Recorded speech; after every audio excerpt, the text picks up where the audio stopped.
shoulder stability taps. So again, another stability exercise for our shoulder, and it's going to be very similar to what we do for our core in the regular shoulder tap. Only now our focus isn't on our core, our focus is going to be on the stability through our shoulder. So when we get set up, we want to be set up from our knees this time, not from our toes. A wider base in my knees will give me a little bit more stability through my core, right?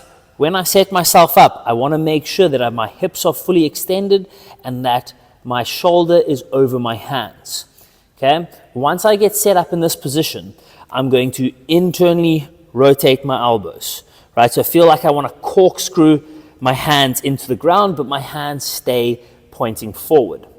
From here, we set ourselves into a neutral position in our scapula so we're not pushed out and we're not completely sunken in. From this neutral position, right, we're going to touch our shoulders, making sure that we stay nice and stable through our shoulder.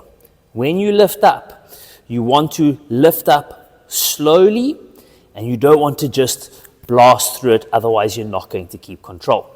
So, looking at this from the side, right, knees are one of our points on the floor, hands are going to be on the floor, feet are crossed and up off the floor. From here, making sure that my hands are underneath my shoulders at all times and that I'm taking my time in taking my hands off the floor.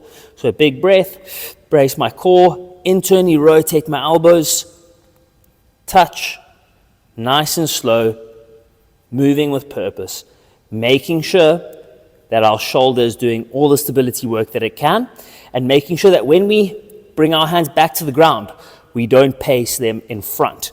Always make sure that they land underneath our shoulders.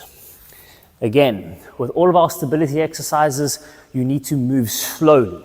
The slower you move, the more chance you have to be stable, and the more purpose you'll have, the better development we'll get through your shoulders.